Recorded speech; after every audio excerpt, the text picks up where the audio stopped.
Dice beat में आपका स्वागत है। मैं ये पहला वीडियो डाल रही हूँ। अगर आपको मेरा एक्सप्लेनेशन अच्छे से समझ में आता है तो मेरे चैनल को सब्सक्राइब कीजिए और वीडियो को लाइक कीजिए। तो आज हम लोग पढ़ेंगे class 8 science chapter 1 crop production and management. तो चलिए आइए आगे बढ़ते हैं। Paheli and Bujo went to their uncle's house during the summer vacation. Their uncle is a farmer. One day they saw some tools like खुरपी, sickle, shovel, plug, etc. in the field. तो पहेली और बूझो summer vacation में जब उनकी छुट्टी होती है तो वो अपने गांव जाते हैं। तो देखते हैं कि उसके अंकल जो रहते हैं ना, किसान रहते हैं। तो वो देखते हैं कि फील्ड में ये जो जितने भी टूल्स यूज़ होते हैं खेती करने के लिए, जैसे खुरपी हुआ, सिकल हुआ, शॉवल हुआ, प्लग हुआ, तो वो सब फील्ड में रखे हुए थे। अब पहेली सोच रहा है, वो जानना चाहता है कि कहाँ ये सारी चीज़ें यूज़ होती है और कैसे यूज़ होती है। ठीक है, you have learn that all living organism require food. Plants can make their food themselves by the process of photosynthesis. Can you recall how green plants synthesize their own food? Animals including humans cannot make their own food. So where do animals get their food from? But first of all, why do we have to eat food? तो हमें खाना क्यों खाना पड़ता है, क्यों ज़रूरत है हमें खाना खाने की? ठीक है ना। तो मैंने ऐसा सुना था कि एक हफ्ते में बिना खाने के जितना रह सकते हैं, बट जो हमारे बॉडी में कुछ प्रोसेस होते हैं, जो जैसे डाइजेशन हुआ, एक्सक्रीशन हुआ, रेस्पिरेशन हुआ, तो ये सब कैसे होगा? खाने से ही होगा ना। तो खाना तो हमें खाना ही पड़ेगा, ठीक है, ज़िंदा रहने के लिए। ये सारे जो, और वैसे भी हमारा ग्रोथ कैसे होगा? खाने से ही होगा। जो न्यूट्रिशन चाहिए, जो हमारे बॉडी को रिक्वायर्ड है, जितने न्यूट्रिशंस, वो हमें कहाँ से मिलेंगे? खाने से ही मिलेंगे ना। तो खाना खाना ज़रूरी है। You already know that energy from the food is utilized by organism for carrying out their various body functions such as digestion, respiration and excretion. We get our food from plants or animals or both. ठीक है, since we all need food, how can we provide food to large scale to a large number of people in our country? तो of course agriculture करके, ठीक है, जब बहुत ही large scale पे आदमी बन जाएंगे तो कैसे हम लोग खाना उसे देंगे? ऑफ कोर्स एग्रीकल्चर करके देंगे। ठीक है, food has to be produced on a large scale. ठीक है, तो लार्ज स्केल पे जब हम लोग फूड प्रोड्यूस करेंगे, यानी क्रॉप उगाएंगे, तो उसे हम लोग एग्रीकल्चर बोलेंगे। ठीक है, in order to provide food for a large population, regular production, proper management and distribution is necessary.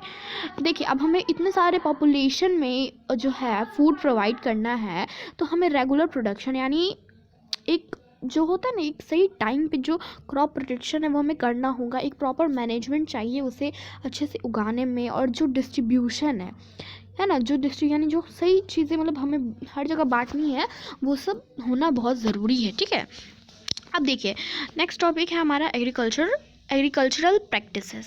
Till 10,000 BCE, people were nomadic. They were wandering in groups from place to place in search of food and shelter. They ate raw fruits and vegetables and started hunting animals for food. Later, they could cultivate land and produce rice, wheat, and other food crops. Thus was born agriculture. अब जब 10,000 BCE था, तब जो people थे वो nomadic थे। ठीक है, अब वो एक ग्रुप बना के इधर एक जगह से दूसरे जगह घूमते, एक जगह से दूसरे जगह घूमते थे, खाना ढूंढते थे और शेल्टर ढूंढते थे, रहने के लिए जगह ढूंढते थे। ठीक है, उसके बाद वो कच्चा, मतलब इतने दिन फिर कैसे जिंदा रहेंगे? खाने के लिए जब वो कुछ ढूंढते थे तो वो कच्चे फल फूल सब्जियां ये सब ढूंढते थे और खाते थे। ठीक है, उसके बाद उन्होंने जो है ना एक लैंड को कल्टीवेटेड करना शुरू कर दिया और राइस उगाना, वीट उगाना शुरू कर दिया। तो ऐसे ही एग्रीकल्चर पैदा लिया, यानी एग्रीकल्चर का निर्माण हुआ। ठीक है, अब देखिए, when plants of the same kind are cultivated at one place on a large scale, it is called a crop. तो देखिए, अब क्रॉप किसे बोलते हैं? क्रॉप हम लोग बोलेंगे व्हेन प्लांट्स, यानी कि कोई भी पौधा सेम काइंड का, एक ही तरह का, जैसे मान लो वीट है तो वीट ही अगर बहुत ही बड़े बहुत ही बड़े स्केल पे, यानी बहुत ही बड़े नंबर पे उगाया जाता है तो उसे क्रॉप बोलते हैं। ठीक है, अब देखो, for example, crop of wheat means that all the plants grown in a field are that of wheat. Wheat ही होना चाहिए। ठीक है, उसमें राइस तो नहीं घुसाएगा, वीट ही होगा ना, ऑफकोर्स. ठीक है, you already know that crops are of different types like cereals, vegetables and fruits. These can be classified on the basis of the season in which they grow. ठीक है, India is a west country. The climatic condition like temperature, humidity and rainfall vary from one region to another. अब देखिए, crops उगाने के लिए सिर्फ मतलब जो बोलते हैं ना कि फर्टिलाइज़र टूल्स वगैरह का होना ही ज़रूरी नहीं होता है, वहाँ का climatic condition and temperature humidity वगैरह सब होना बहुत ज़रूरी होता है, ठीक है। क्योंकि किसी फ्रूट को कोई और टेम्परेचर चाहिए, किसी फ्रूट नहीं, सॉरी, क्रॉप को कोई और वो चाहिए, जो बोलते हैं ना वहाँ का इन्वामेंट, वातावरण कोई और चाहिए, तो वो सारी ज़रूरी होती हैं क्रॉप्स उगाने के लिए। सिर्फ मतलब जो बोलते हैं टूल्स ही नहीं ज़रूरी होती है, ठीक है। इन्वायरमेंटल जो कंडीशंस होते हैं वो भी बहुत ज़रूरी होती है, ठीक है। अब देखिए, accordingly there is a rich variety of crops grown in different parts of the country. Despite this diversity, two broad cropping patterns can be identified. These are kharif crops and rabi crops. देखिए, अब बहुत अलग अलग वैरायटी के जो crops है वो उगाए जाते हैं डिफरेंट पार्ट में, ठीक है, कंट्री के डिफरेंट पार्ट्स में।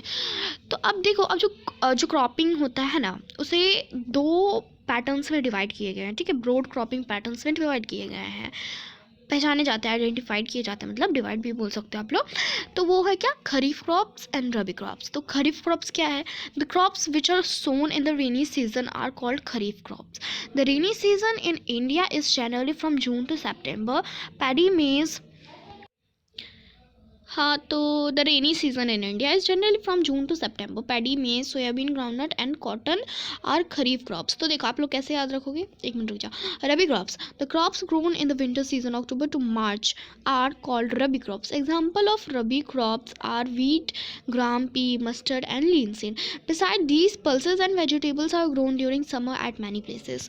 अब देखो, आप लोग इसमें मतलब बहुत ही डिफरेंस पूछा जाता है एग्जाम में, जो होते हैं डिफरेंसेस पूछा जाता है, मीनिंग तो पूछा ही जाता है of course.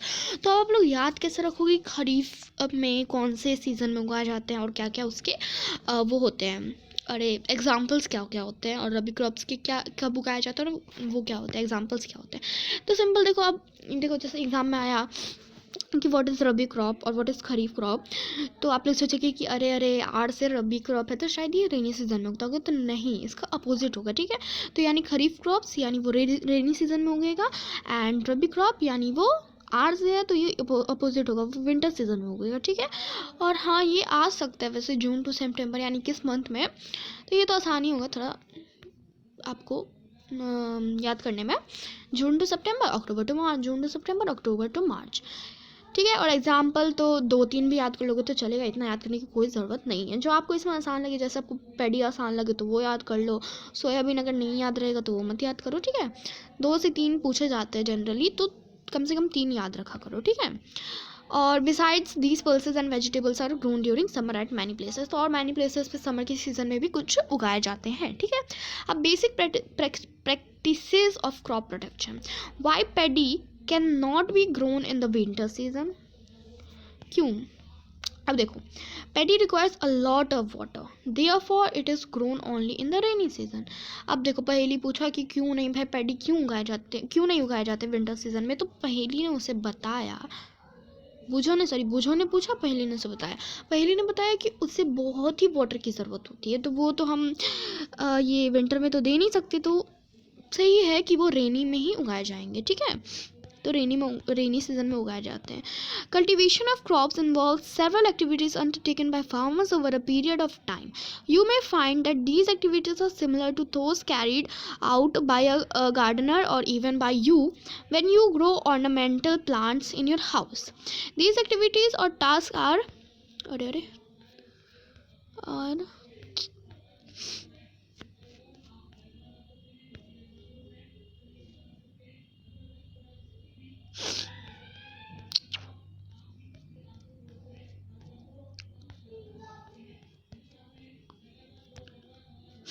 are referred to as agricultural practices which are listed below, ठीक है। अब देखो, जो क्रॉप प्रोडक्शन में जो मतलब हमने, अब देखो हम लोग टूल्स देख लिए और इन्वायरमेंटल कंडीशंस देख लिए। अब इतने से नहीं ना एग्रीकल्चर होगा, हम लोग सोचते हैं कि भाई एग्रीकल्चरिंग तो बहुत ही वो है, आसान काम है, बट ऐसा नहीं है। उसके अंदर कुछ प्रैक्टिसेस आते हैं जो कि है जिसके बाद ही आपके जो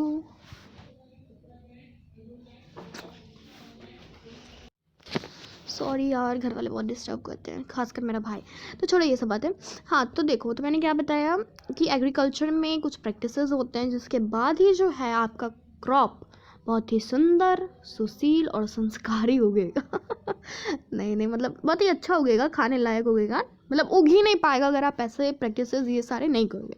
तो पहला क्या है?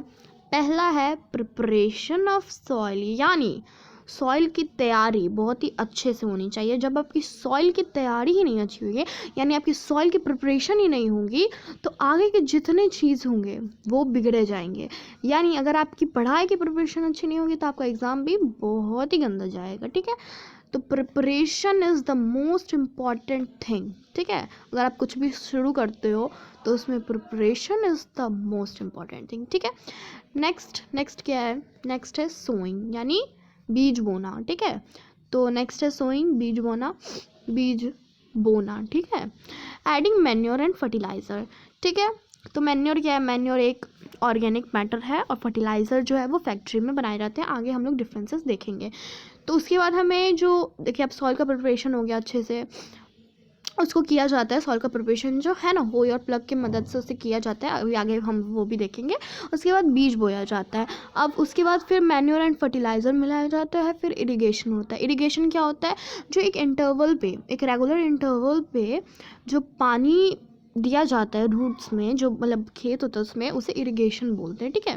प्रोटेक्टिंग फ्रॉम वीड्स, अब वीड्स क्या होते हैं? जो अनवांटेड प्लांट्स, आप लोग देखोगे अगर साग वाग बनता होगा आपके घर में, तो उसमें कुछ अनवांटेड प्लांट्स रहते हैं जो कि मम्मी हटाती है हमारी। तो वो जो अनवांटेड प्लांट्स जो उगाते हैं ना, उससे भी हमें हटाना होता है, नहीं तो वो हमारे प्लांट को ख़राब कर सकता है। तो प्रोटेक्टिंग फ्रॉम वीड्स। फिर हार्वेस्टिंग, फिर उसे हार्वेस्ट करना है हमें, ठीक है। यानी उसे हार्वेस्ट करना है हमें, क्योंकि फिर तो हम उगाई छोड़ने नहीं देंगे, हार्वेस्ट करना है। फिर स्टोरेज करना है, क्योंकि कीड़े मकोड़े भी उसमें लग सकते हैं, जैसे पल्सेस वगैरह होते हैं ना, तो उसमें लग जाते हैं कीड़े कई बार। तो स्टोरेज करना है हमें उसके बाद। अब देखिए, preparation of soil, our first topic जो है प्रैक्टिसेस का, वो है preparation of soil. The preparation of soil is the first step before growing a crop. One of the most important tasks in agriculture is to turn the soil and loosen it. This allows the roots to penetrate deep into the soil. The loose soil allows the roots to breathe easily even when they go deep into the soil. Why does the loosening of soil allow the roots to breathe easily? अब देखिए, मैंने बताया जैसा कि आपको कि कुछ जो टूल्स होते हैं, जैसे होई प्लग वगैरह होते हैं, उसकी मदद से सॉइल को लूज़ किया जाता है, ठीक है। सॉइल को लूज़ किया जाता है, जिस कारण से जो हम बीज बोएंगे वो एक सही रो में, एक पर्टिकुलर रो में लगेगा। तभी जो क्या है ना, हमारे प्लांट्स उगेंगे ना, तो उसके रूट्स को जगह मिलेगी, क्या होगी? उगने के लिए, ठीक है। अब अभी मान लो अगर आप लोग ये क्या बोलते हैं, लोकल बस वगैरह में ट्रैवल करते हो, जैसे हो गया इधर से इधर 15-20 रुपये वाले, तो उसमें क्या आपको जगह नहीं मिलता, तो आप कैसे, मतलब गर्मियों के मौसम में एकदम दुबक के बैठना पड़ता है। तो ऐसे नहीं ना, फिर ऐसे में आप तो मतलब कर लेते हो, उसमें कंजेस्टेड हो जाता है बहुत ही, तो उसमें तो आप सर्वाइव कर लेते हो। लेकिन नहीं, ऐसा नहीं है, प्लांट्स नहीं कर पाएंगे, क्योंकि वो बहुत ही, बोलते हैं ना, बहुत ही एकदम, उन्हें बहुत ही, मतलब हर एक चीज़ बहुत ज़रूरी है प्लांट को ग्रो करने के लिए, नहीं तो आपका प्लांट पूरा बर्बाद हो सकता है।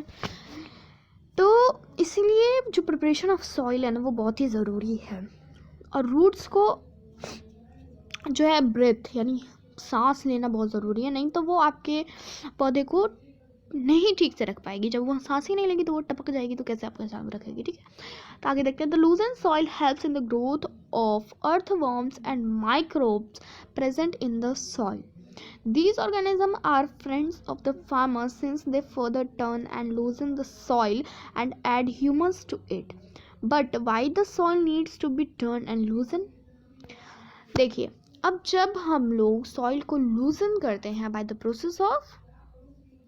प्रोसेस ऑफ यही मतलब होई वगैरह की मदद से जब करते हैं, तो वो सॉइल को हेल्प करते हैं कुछ माइक्रोब्स और अर्थवर्म्स को ग्रोथ करने में, बढ़ाने में, जो कि सॉइल के अंदर प्रेजेंट रहते हैं। और ये ऑर्गेनिजम्स जो हैं वो एक फार्मर के बहुत ही अच्छे फ्रेंड रहते हैं, क्योंकि वो जो है ना, वो बहुत ही अच्छा जो है सॉइल में ह्यूमस ऐड करते हैं, जिसके कारण जो पौधा है वो और भी अच्छा उगता है। ठीक है, अब देखिए, you have learned in the previous classes that soil contains minerals, water, air and some living organism.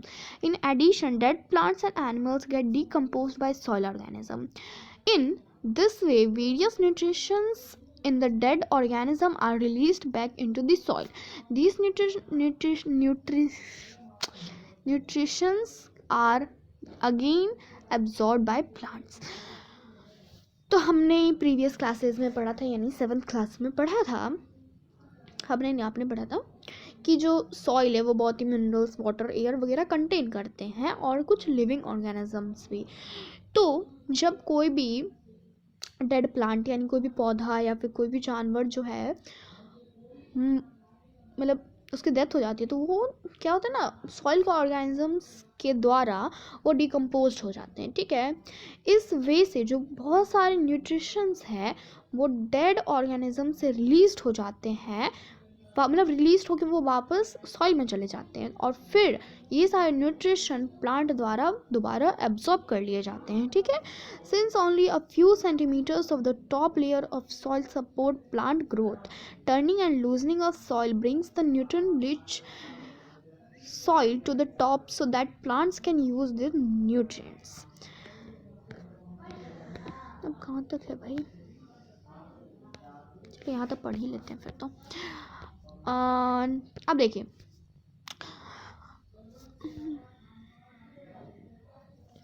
since only a few centimeters of the top layer of soil supports plant growth, turning and loosening of soil brings the nutrient rich soil to the top so that plants can use this nutrition. अब जो कुछ centimetres के जो top layers होते हैं वो top layer होते हैं सॉइल के, वो सपोर्ट करते हैं किसमें, प्लांट ग्रोथ में, उसको टर्न होने में, टर्निंग जो लूजनिंग होते हैं सॉइल के, इन सब में यूज़ कर मतलब सपोर्ट करते हैं। ठीक है, और जो सॉइल है जो मतलब ये सारी चीज़, ये सब प्रोसेस होते हैं, यानी ये डिकम्पोजिशन वाले जो प्रोसेस होते हैं, उसके बाद जो है वो जो सॉइल हो जाता है वो बहुत ही न्यूट्रिएंट रिच हो जाता है। तो ये सारे जो न्यूट्रिशन है वो वापस प्लांट द्वारा यूज़ किए जाते हैं। ठीक है, मतलब वो यूज़ कर सकते हैं। ठीक है, अब देखिए, turning and loosening of soil is very important for cultivation of crop. क्यों है ज़रूरी, हमने ऊपर देख लिया, क्योंकि फिर इससे जो क्या होता है, ऑर्गेनिजम्स रहते हैं वो मतलब फिर उन्हें न्यूट्रिशंस वगैरह जो डिकम्पोजेस हो जाते हैं तो उसमें बहुत ही मदद करते हैं, मतलब इसलिए बहुत ज़रूरी होता है। The process of loosening and turning of the soil is called tiling and plugging. This is done by using a plug. Plugs are made of wood and or iron. If the soil is very dry, it may need watering before plugging. The plugged field may have big clumps of soil called crumbs. It is necessary to break these crumbs. Leveling the field is beneficial for sowing as well as for irrigation. Leveling of soil is done with the help of a leveler. Sometimes manure is added to the soil before tiling. This helps in proper mixing of manure with soil. The soil is moistened before sowing. देखिए, अब जो process होता है loosening और turning का, जो soil का जो ये जो प्रोसेस होता है लूजनिंग और टर्निंग का, उसे टाइलिंग और प्लगिंग बोलते हैं। ठीक है, ये किसके द्वारा डन होता है, प्लग के द्वारा। ठीक है, अब प्लग किससे बने होते हैं, वो वुड और आयरन से, यानी लकड़ी और आयरन से बने हुए होते हैं। If the soil is very dry, अगर सॉइल बहुत ही सूखा है तो उसे प्लगिंग के पहले वाटरिंग करना होगा ताकि अच्छे से वो प्लग्ड हो जाए। ठीक है, अब जो प्लग्ड फील्ड है उसमें बिग क्लम्प्स होंगे, जैसे नहीं हो जाते बहुत ही जैसे पत्थर टाइप कुछ सॉइल हो जाते हैं, तो उसे भी ब्रेक डाउन करना बहुत ही ज़रूरी है, तभी ना मतलब ठीक से पौधे वगैरह लग पाएंगे, तभी बीज वगैरह अच्छे से लग पाएंगे। ठीक है, levelling the field is beneficial for sowing as well as for irrigation. अब जो फील्ड को ये सारी चीज़ हो गई तो फील्ड को लेवलिंग करना, ठीक है, मतलब एकदम से बोलते नहीं, एक प्लेन करना फील्ड को बहुत ही ज़रूरी होता है, ताकि हमें ना फिर सोइंग यानी बीज बोने में और इरिगेशन पानी पटाने में मतलब आसानी हो। ठीक है, levelling of soil is done with the help of a leveller. Levelling कैसे डन होता है, लेवलर से डन होता है. कुछ कभी कभी जो मैन्योर होता है वो टाइलिंग से पहले ही ऐड हो जाता है. इसमें क्या होता है कि जो वो टाइलिंग होता है ना, जब मैन्योर ऐड होने के बाद, तो वो हेल्प करता है मैन्योर को अच्छी तरह मिक्स होने में. ठीक है, तो इससे क्या होता है कि जो है ना सॉइल बहुत ही मॉइस्चराइज्ड हो जाता है सोइंग से पहले यानी बीज बोने से पहले। तो आगे का टॉपिक हम लोग फिर अगले पार्ट में देखेंगे, बहुत वीडियो लंबा हो चुका है।